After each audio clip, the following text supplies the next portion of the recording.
Good morning, Sarah and Sam. Yes, everybody, we are here in Halava. Now, I'm going to move out of the way so that you can see what I'm about to tell you guys. Now, over the past month, actually, two pedestrian spirals on the left side of your screen, of your TV screen, came down, that's where the ticket booth was, where the original volcano statue was. Dismantling will make its way to the north and west side of the stadium within the next week, where two more pedestrian spirals will be gone, along with two crossover bridges. Now, you can kind of see those crossover bridges that I'm talking about right between the QQ and the RR side of the stadium. And then that spiral bridge to the right-hand side of your screen will also be coming down within the next week. Now, over the next couple of months, both officials and the stadium team will be putting together what we're calling the entertainment district. So this is pretty exciting because the entertainment focus, what we can expect for residents and visitors, will seat over, which was originally 25,000, it went down to 22,500 seats, and now is slated for 31,000 seats with room to expand and grow over the next couple of years. You can also expect 4,500 housing units, 2 hotels with 1,000 room each, and a mixed retail district roughly the size of Pro Ridge. Now, this is similar to LA Live that you can see in Los Angeles. I'm going to bring in Mike here. And Mike, good to see you. Thank you so much for talking story with me. Thank you for making the time. I greatly appreciate you. I feel like this is so important. You know, Bryce Moore did a story last week with KHON about, everything coming down when it comes to the dismantling. But there's a lot to look forward to. Would you mind telling all of our KHON viewers a little bit about where construction stands and the latest updates? So the stadium itself is being pulled apart and dismantled in the next month or so. And you should expect that dismantling to occur between now and October of this year. Following the dismantling, we can actually start to break ground and build this 31,000 seat stadium. And it's going to be incredibly exciting. We're super excited for that. Now, the reason why we're standing over here is if you guys see behind us, the FF to the QQ side of the stadium, which is, I guess, the Mackay side, the Mauka side that we're on, that will be coming down. Could you tell everybody what we could see in the future? Because that's going to be dismantled and we'll have a kind of a clear view of the mountains. Absolutely. So the renderings for the new stadium kind of works in a semicircle or in a C, and that RR or that FF to QQ comes down, and then the entertainer can then be in front facing Mackay, facing the ocean side, but then behind him have this beautiful panorama of the mountains and the beauty of Hawaii. You know, today we're focusing on, large-scale events, what Hawaii residents and visitors can look forward to when it comes to those types of entertainment venues and entertainment events. Could you tell us what we can look forward to? Oh, you can look forward to Live Nation and all of the entertainers that are within. So the Bruno Marses and all of the big acts coming down to Hawaii and being able to perform in a stadium that's both comfortable and really reflects how beautiful our state is. What is one feature that you think will surprise and excite, everybody? I know there's a lot of features that we can look forward to, but what's one thing that you're looking forward to that residents can be excited for? I think when we're talking about the stadium itself, there's not a bad seat in the entire stadium. It's a place where you can eat and relax and be with your family in individual seating, and also in the clubhouse areas and the on-field accommodations, so that you can truly experience what's happening, whether it be a sporting event or a live concert. There's not a bad seat. You're going to enjoy yourself. Well, we're super excited. Stay with Wake Up and Take Two, because we're going to be talking all things large-scale events that you can look forward to over the next couple of years here at the Aloha Stadium. And completion is slated for 2029, correct? Yes, it is. Okay. And so we'll be ready for the 2029 football season. Okay, there you go. Stay with Wake Up and Take Two today, as we're going to keep you updated. But for now, I'm going to send it back to the studio. Sarah and Sam, back to you. Aloha and good morning, Sam. Yes, the future of Aloha Stadium is starting to take shape with visible changes right now. Now, 2 pedestrian spiral staircases have already came down, with more to come down within the next couple of days. But beyond the construction, a lot of people are getting excited as to what this means for future when it comes to the live entertainment scene here in Hawaii. Now, I was able to talk, with local singer and songwriter Kelly Boy DeLima of Kapena and Dream Weekend promoter Mike Almichi to get their take. Take a look. Well, we've seen like Bruno Mars, Janet Jackson. So hopefully, this kind of encourages, more, mainstream, artists that really don't come to Hawaii because maybe the venue is not big enough or adequate enough for them. Hopefully that opens it up. And of course, for our local musicians, that perform there as well at the stadium. I've been there countless times. Um, yeah, so I would look forward to that, and I would be hopeful that we could get more bigger concerts, and we get rail now going right there. So, we got everything is converging onto that wonderful site. So hopefully we can attract that kind of stuff. And once the new stadium is built, promoters will be able to bring in A-list artists again. The capacity for an average large-scale arena is about 18 to 20,000 people, right? And with the new stadium, it should be similar in capacity for a concert build-out, in which a section of the stadium would normally be closed, like an end zone, so you can build a stage there. So with 18 to 20,000 people, we can now bring in some larger artists.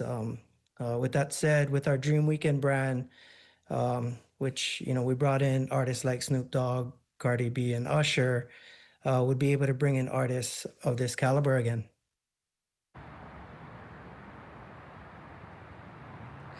Now stay with KHON2 as we keep you updated with all of the progress right here at Aloha Stadium and what this could mean for live entertainment right here in the islands. From Halava, sending it back to Sarah and Sam. Over to you.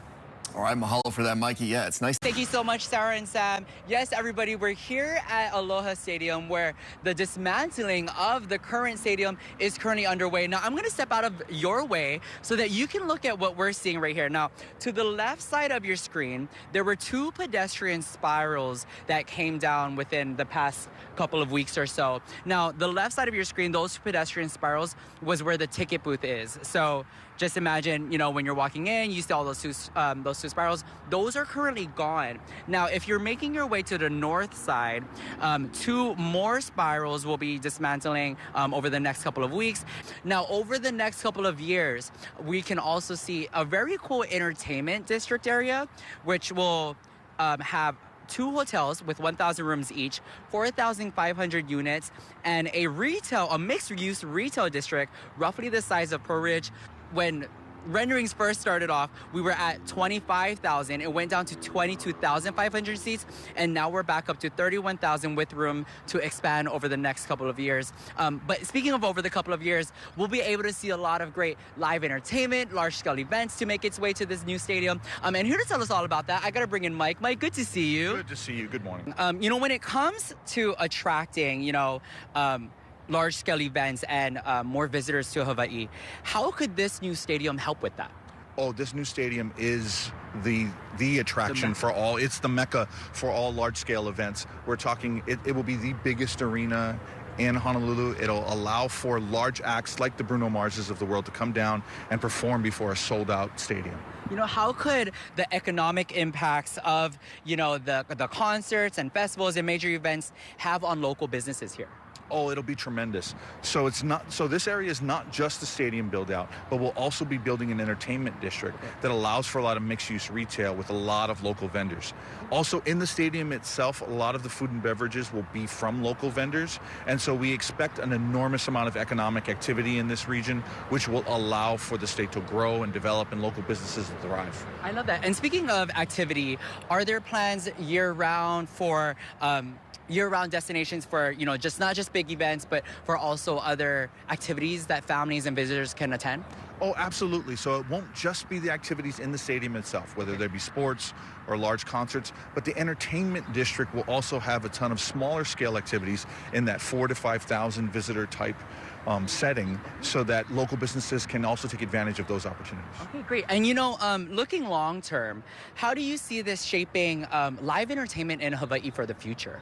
Oh, this will be, calling it the Mecca is absolutely the right thing to call it. This will be the anchor. This will be the attraction. This is where H1, H2, and H3 converge.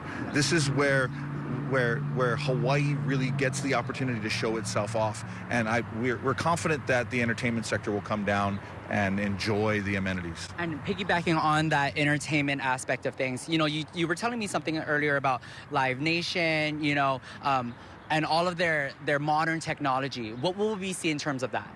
So we're going to see state-of-the-art audiovisual and staging equipment within the stadium itself. So previously, because the stadium had become dilapidated and had just aged, we didn't have the kind of audio components to attract large-scale events. Live Nation even donated and allowed for us to have some of their audio so that post Bruno Mars, other live, larger acts could come.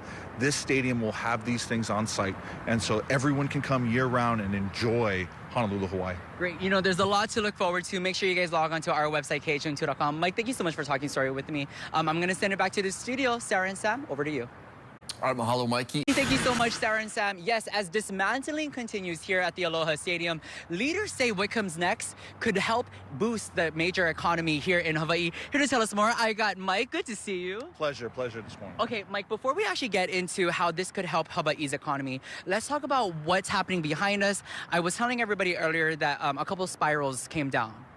So 2 of the pedestrian spirals on this side of the stadium, on our left here, have completely come down near the box office area where the volcano was, and then on this side of the stadium, the spiral that is Mackay facing towards the ocean has already started to come down, and then later on this spiral will come down that's closest to us. Also, some of the pedestrian bridges that connect the areas have come down as well. How could the new stadium help attract larger events and bring more visitors to Hawaii? Oh, the entertainment district itself will facilitate the stadium then thriving. The stadium will be the 31,000-seat arena, the largest arena in the state of Hawaii, and it'll allow for large events like the Bruno Mars and the Live Nation type acts to come down and entertain us. Super exciting for that. Now, in terms of, the economic impact, how is that looking when it comes to large-scale events such as, sports events or even entertainment? So these events attract not just local participation, but they attract visitors from all over Asia and all over the Western United States. And so that only encourages economic activity, and it only allows our local businesses to take advantage of those visitors and those arrivals. And looking long term, how do you see this project shaping Hawaii's live entertainment, industry? Not just large-scale events at the stadium itself, but it'll also impact a lot of our smaller 4,000 to 5,000 seat events as well, as we build out the entertainment district and have that live entertainment aspect. And Mike, if anybody wanted to keep up with you guys, is there a website that they should log on to? Yes. So they should go to alohastadium.hawaii.gov to keep up with all updates and to keep up with the status of the stadium build-out. Great. It's alohastadium.hawaii.gov as well as our website, kh2.com. Make sure you guys stay with us all morning long as we keep you guys up to date. Thank you so much, Mike. All right, Sarah and Sam, back over to you. All right, mahalo, Mikey. Okay, so yeah, August 20th.